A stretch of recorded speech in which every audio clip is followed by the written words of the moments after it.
Can't believe we're 5 chapters in. We're moving quicker than I thought we would. Job chapter 5.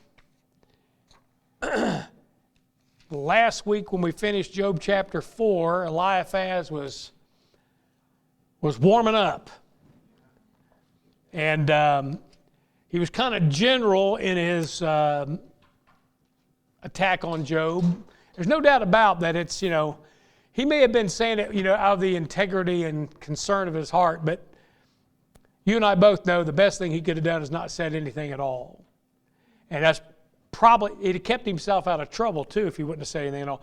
The problem is when you engage in a conversation, this, because I know this, is once you start talking, then you wish you would have just shut up. You ever said to yourself, just shut up? You're just digging a deeper hole. You're just making it worse. Just shut up. But you can't. No, you just keep on talking. You ever do that? Because I do that. I mean, there's times when I'm just like, just shut up. And so I think Eliphaz he's let the horse out of the gate, if you will, and he starts coming along. Man, when he gets chapter 5, he goes in for the kill. He is just ruthless with, what he says, when you see it, you're like, whoa. How callous could you get? So there's a theme here too. I thought about this and what's going on. You could probably name some movies that you've seen in the past that carries this theme where the hero is accused, condemned, looks guilty. All the evidence points to guilty, but he's truly innocent and he's exonerated. Well, that's exactly what happens to Job. He looks like he got punished because he deserved it. And I'm not saying he didn't bring on some of that, but even the Lord said, you're moving me against him to destroy him without cause. God doesn't usually beat on someone that's as good as Job. He just doesn't make a habit of doing that. How much closer can you walk to the Lord? I realize when you're comparing it to Israel, they got a ways to go. But if you look at Job as the man, how much closer you got to walk? Would you expect that to befall your life? I know we can all expect something, but would you expect that? And here you are loving the Lord and try to do the right thing. So the theme is there that Dr. Rubin said this, I've never been able to parse them all out, and I don't know if anybody's got a list of them, but there's like 33 themes to everything. There are 33 themes, and that everything you see, everything you watch on TV or the movies, whatever, based on 33 themes with just different variations, different clothing, different time, twist here and there, but it's the same thing. And they're all those themes are in the Bible. So anyway, let's look at verse 1. Job chapter 5, verse 1. Call now, if there be any that will answer thee, and to which of the saints wilt thou turn? I don't know if he's being facetious. What, are you being stupid? Why would you say something like that? Job's not Catholic. So, now I'll tell you what, Eliphaz is going to make it personal. He's going to make it personal. Up until now it's been generalities. Now he's going to go in and he's going to get very specific. And I think at this point he's mocking Job. Who can you call on to help you out? And what Eliphaz considers mockery, the Catholic Church considers doctrine. They're all the time calling on some saint thinking it'll help them out. And the fact of the matter is, it will do you any good at all. But there's something else we need to see here. I'm going through this, I'm thinking, there's these twists when you're reading this stuff. Remember, we're applying it to more than just Job. We're applying it to a remnant that's in the tribulation. But note, and here's the first application. Note again how this mocking shows up again in the future. Turn to Mark chapter 15, verse 35. Mark 15, 35.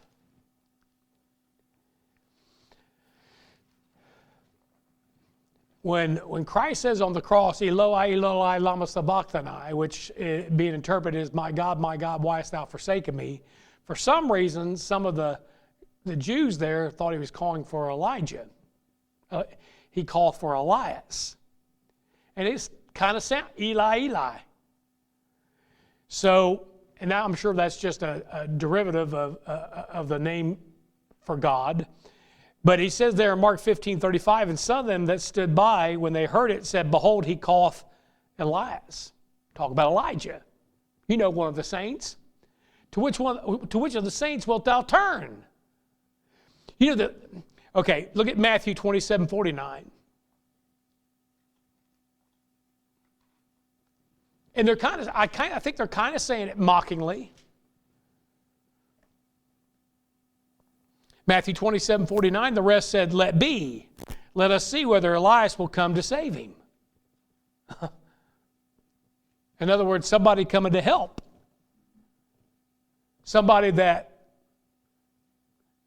Jesus Christ turned to. Now we know that that's not the case. Well, they don't even know it, but Elijah was already there, or at least the spirit of Elijah was in John the Baptist. But since they refused Christ, and he didn't fulfill that thing there, that I don't even know what you call it. He would have fulfilled the ministry of Elijah, and Jesus Christ would have fulfilled the ministry of Moses, because he had the signs and wonders. And of course, John the Baptist did not show one sign and wonders entire ministry. Huh? Yep. That would be Christ. He's the prophet like unto Moses, right? You're right. Okay, look with me in Revelation 11:3.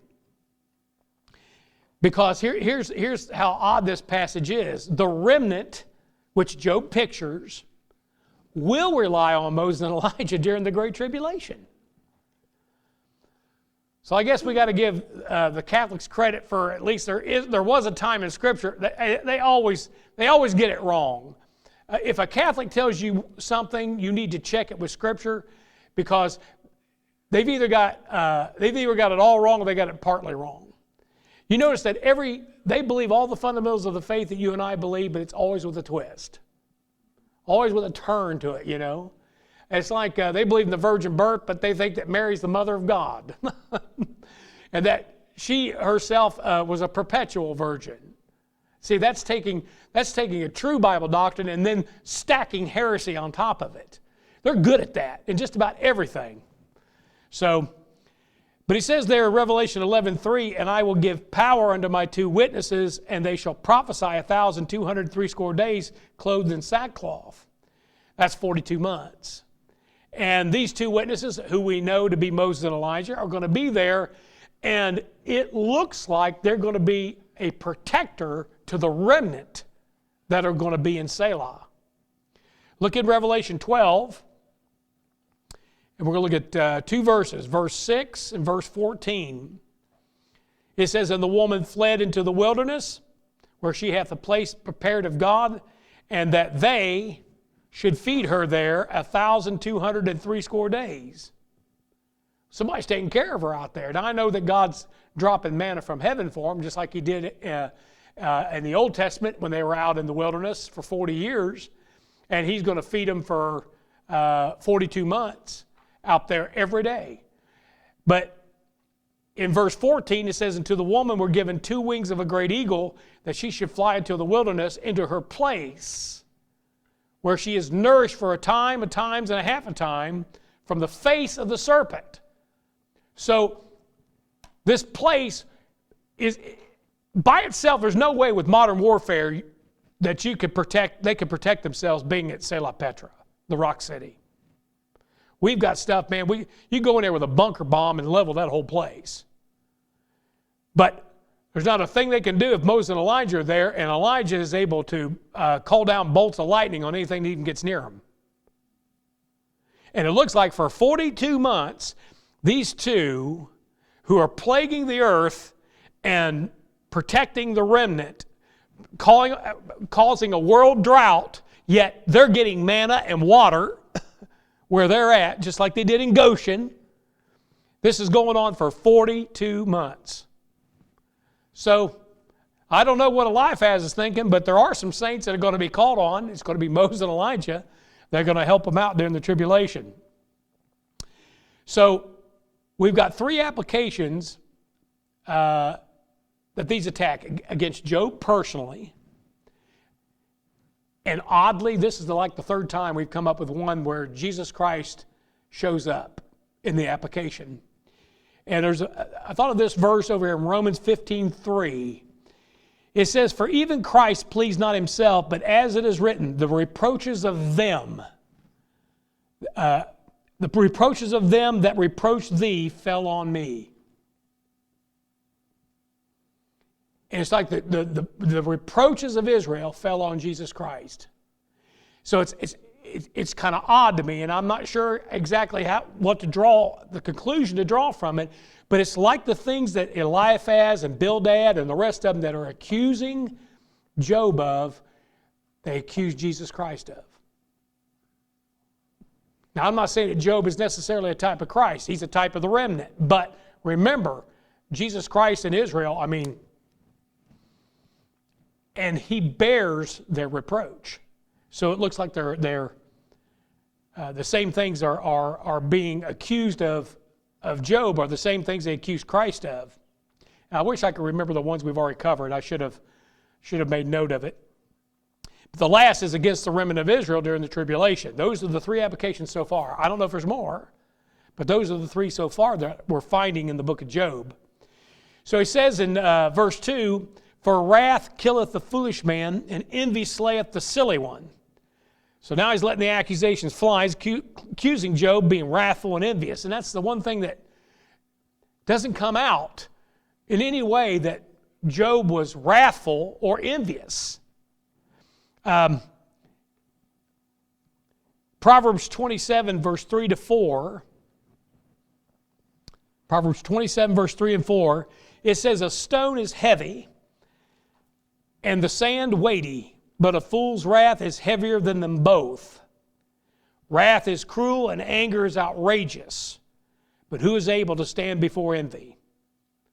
So this anger and envy they're both self-destructive sins. If you've known people that, Bible says, with an angry man know not to go. Why? Because he not only get himself in trouble, he get you in trouble with and get you killed. I've been around a few angry brethren, and I am telling you, it was scary because they created the situation that became dangerous because they were just like a fuse. No, they didn't have a fuse. They were just like the grenade going off. And there's times when I had my family around them, man, I'm like, what in the world? Come on now, just calm down. Well, they later on I shouldn't have got mad like that, and forgive me, brother. Yeah, but you about got us killed. Or you about started a fight.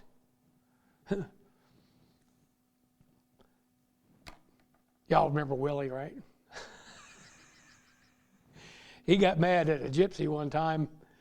We kept wanting to clean the windshield, and they want money for it. And he kept squirting down the windshield. And, "No, get out of here, no!" Next thing you know, man, Willie jumps out of the car, grabs a machete, and he's chasing him around the car. Oh, and he'd get inside and he laughed about it, but I'm like, Willie, that wasn't smart, man, for a bit of cop around. There are just things some of the brethren, man. Willie had more than one incident. But anyway, I saw one of them there when he was in line for the money exchange. Those guys jumped. Oh yeah, man. Yeah, I've seen him grab somebody. Yeah. Well, he was going down the highway here in the state someplace and pulled a gun on somebody on road rage. He ended up going to court, and I probably shouldn't be saying all this on the tape, but he wouldn't mind now. But Mike Elliott had a sign in the back saying "Free Willie," and the judge let him go. Yeah. Well, he was a character, man, but you had to watch him real close, man, get you hurt. Anyway, we will not speak ill of the dead. Where was I at? Verse 2. Yep, "For wrath killeth the foolish man, envy slayeth the silly one." Now, it's Job's three friends who are the ones that are truly envious, and it nearly destroys them. Job 42:7 says, And it was so that after the Lord had spoken these words unto Job, the Lord said to Eliphaz the Temanite, you notice Eliphaz is the one that said this, my wrath is kindled against thee. Man, when the Lord tells you that, oh no. My wrath is kindled against thee and against thy two friends, for ye have not spoken of me the thing that is right as my servant Job hath. I mean, now you got to, I want to tell you something. When we get to reading through this, when Job gets his turn, he rails on the Lord. But you know what? There's never been a more faithful man to the Lord. The Lord takes all that. I mean, he's the one sitting there racked with pain from head to foot. He's the one that just lost 10 kids. Don't think that God is not keeping that in mind. Don't think that God doesn't understand the frame of that man and how weak that man is. There ain't nothing wrong with Eliphaz. He's fat, happy, and sassy and got everything he ever owned, got his family. So when he starts talking out both sides of his mouth and saying what he's saying, the Lord says, you better watch it. So that's why you got to be careful. Unless you've been through it, be careful. Just measure your words, lest thou also be tempted. Okay. And you know what is interesting about this? For wrath killeth the foolish man, and envy slayeth the silly one. Job's not dead. And he doesn't die from this encounter. So I don't know what he's talking about. Wrath killeth the foolish man? If that's Job, then why ain't he dead? He's going to get to that. Okay. Now, Mark 15:10. See, I think the ones that are envious are the three friends. They see Job as a total success, and they are relishing in the fact, listen, envy, remember, envy's not like jealousy. Envy is, if I can't have it, I'm glad you can't have it either. That's envy. That's why it's so wicked, because you're just reveling in the demise of someone else. So in Mark 15:10, he says, for he knew that the chief priests had delivered him for envy. You know why they envied him? Because he had crowds and accolades. People throwing down their coats and branches in the road and Hosanna in the highest. That just drove them crazy. They wanted to be the ones that were looked up at. But they didn't speak with authority. When they have Rome on their back, here this guy shows up and speaks with authority, and it just made them crazy. And of course, when they delivered Jesus for envy, well, that ends up destroying the nation for 2 millennia. Talk about destructive. You know what they also did? They also accused him. You notice he says there, for wrath killeth the foolish man. Because the foolish man and wrath, that's a bad combination, man. A foolish man's wrath is, pulls a knife in a bar and he gets shot in the head. He brought a knife to a gunfight. But here, they just did not deliver him for envy, but they accused him of being a wrathful man. You remember what they said? In Luke 19:21, the one guy said, for I feared thee because thou art an austere man. That's someone who's, what's a good word for that? Severe? What'd you say? It's more of a strict, severe. Those are good words for it. I knew thou art an austere man. Thou takest up what thou layest not down, and reapest that thou didst not sow. And of course he comes in and he says, well, if that's what you think of the Lord, then guess what he's going to be to you? Because that's what he says to him.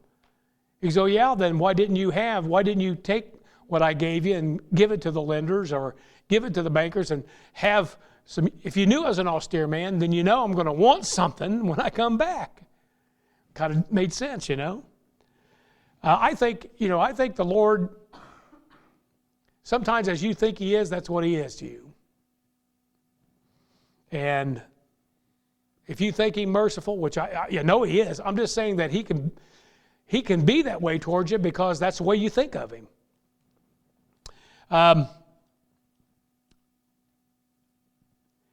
Let's see here. Let me see why I put this down.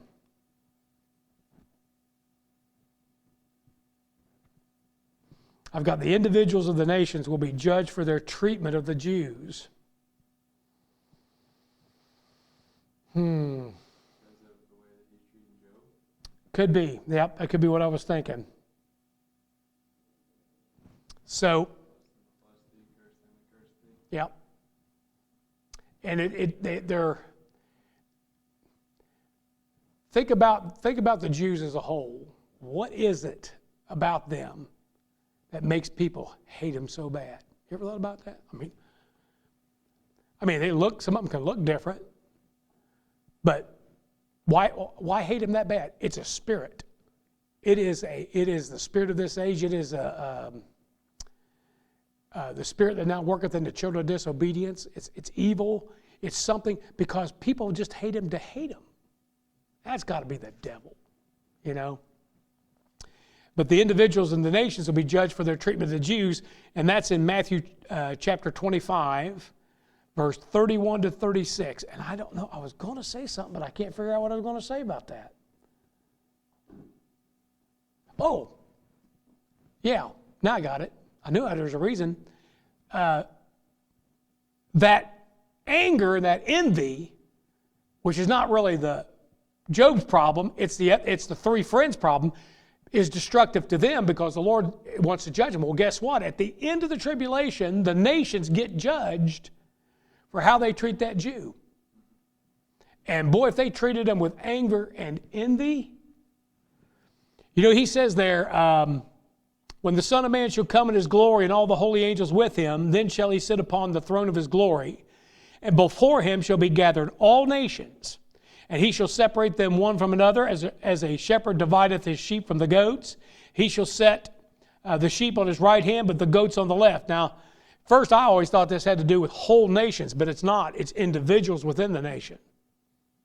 He's separating out them that, he brings the nations in and he separates them that helped him and them that didn't, because you can't separate a whole nation. There might have been somebody within the nation that helped that Jew.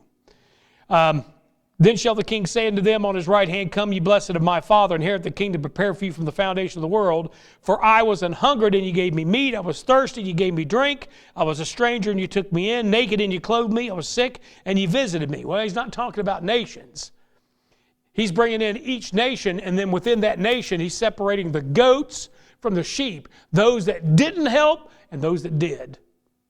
And those that didn't help, they go off to the lake of fire. Those that did help, enter the kingdom. I mean, really, to get saved in the tribulation for a Gentile is help a Jew. Don't take the mark and help a Jew. That's about as simple as it gets. Because he says, if you help them, you're in. So you know what happens if you allow anger and envy, or this wrath and envy to permeate you? It's going to destroy you. It's going to come back on you. Just like it came back on Eliphaz. Okay, verse 3. He says, I have seen the foolish taking root, but suddenly I cursed his habitation. He's aimed that at Job, okay? But this is going to be fulfilled on the Antichrist and his kingdom. And I got to be careful how I put this, but Israel's habitation is blessed. But you wouldn't know it by the events that have happened and will happen. There's a time when he likens Jerusalem to Sodom and Egypt in the book of Revelation. Well, that's because the Gentiles are now, they have control of the area. Probably a bunch of sodomites to boot. Supposedly the Antichrist is a sodomite. Has no desire for women. So maybe Buttigieg will be the next president. Who knows? God forbid. I think I just about seal the fate. And of course, you know, the first family, it's a mess, man. I mean, I don't even want to think about it. It sickens me. But anyway.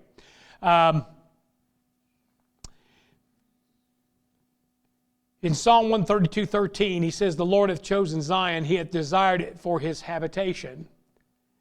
And then in Proverbs 3:33, it says, the curse of the Lord is in the house of the wicked, but he blessed the habitation of the just.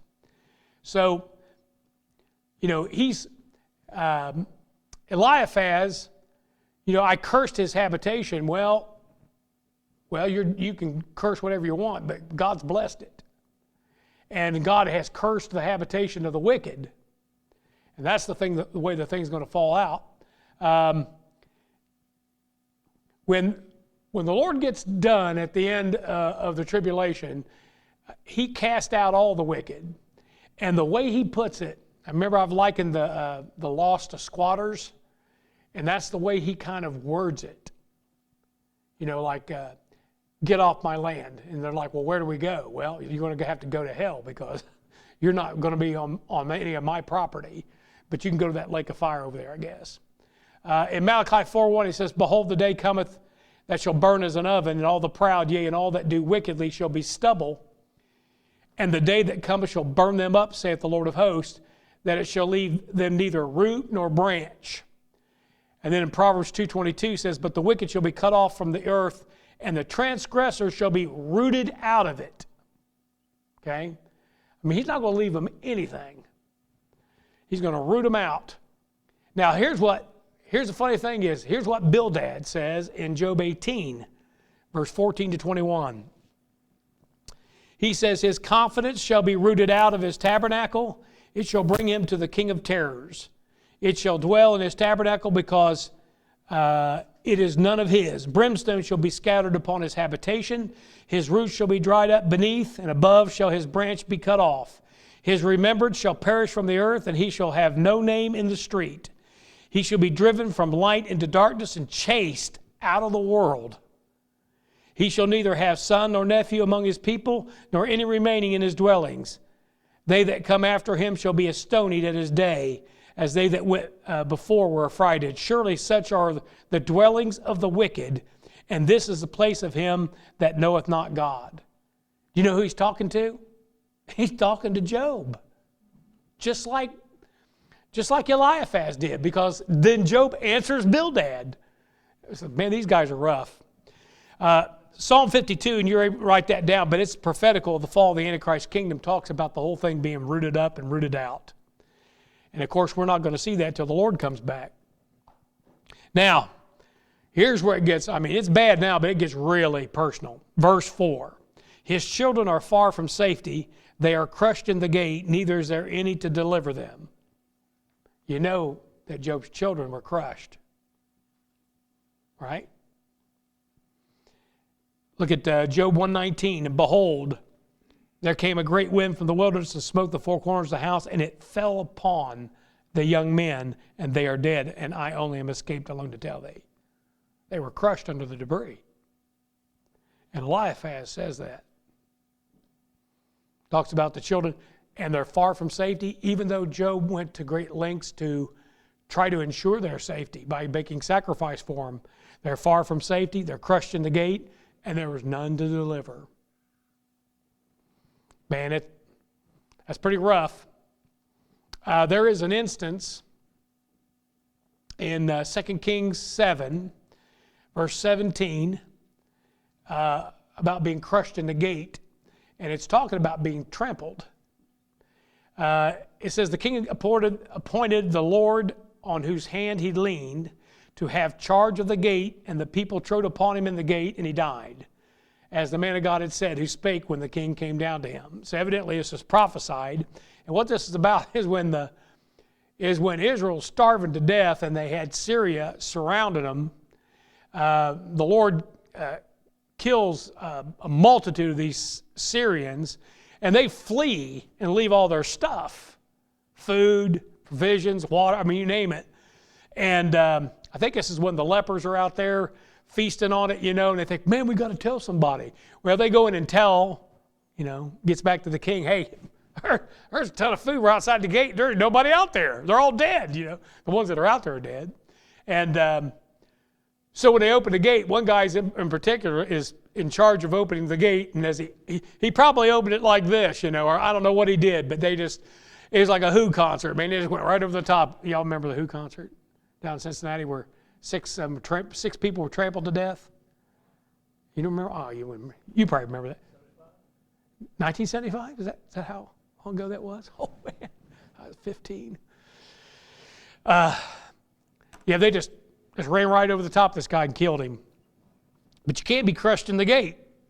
It's interesting that, Jesus Christ, when he comes back, what's he doing? He's trampling on folks. crushing them. Now this statement, his children are far from safety, that's true. And they are crushed in the gate, and that was true, they were crushed in their death. But the one part of it, the last part of it, doesn't end up being true. Where he says there is, and neither is there any to deliver them. Oh, but there was. And that's where he gets it wrong. Job 42:12-13. So the Lord blessed the latter end of Job more than his beginning, for he had 14,000 sheep, 6,000 camels, 1,000 yoke of oxen, and 1,000 she-asses. And he also had 7 sons and 3 daughters. That's the same 7 sons and 3. Even though he's giving you the names of the girls, everybody thinks he got 3 new daughters. No, it's the same 10 kids he had at the beginning. He's resurrected them. So there was a deliverer. It wasn't true what he was saying. Remember, a lot of this stuff he's saying it's true for the wicked. It's all true what we're reading here. It's just they've made an application to Job they should have made. And that's why the Lord's angry with them. Look, verse 5. And we're probably going to stop with verse 5. It says, whose harvest the hungry eateth up, and taketh it even out of the thorns, and the robber swalloweth up their substance. So not only were their kids crushed, Job's kids were crushed, but it was robbers that stole all this stuff. Eliphaz is just saying, here's a guy that's lost 10 children. His wife has told him to curse God and die. He's got boils from the bottom of his feet to the top of his head. He looks a sight. He is a man that just wants to die. And then this guy says things like this. Be like going to a funeral and accusing the spouse of killing the individual in the coffin. He wouldn't be in that coffin if it wasn't for you. What a horrible thing to say. I hope it ain't true, but what a horrible thing to say. They're saying it's all your fault. God's doing this to you because you're wicked. That's what they're saying. This doesn't happen to anybody but the wicked. Got to be careful of that. A lot of things happen to saints, and I don't know why, but I reserve judgment. I reserve judgment. I figured, if he's chastening them, that's between them and God. Just let it be. If God is trying to get glory from a certain situation, that thing will come out. See, then you'll feel like an idiot if you've been flapping your gums and accusing somebody falsely. Got to be careful of that. And man, somebody will tell you something. When you don't get both sides of a story, you do not know.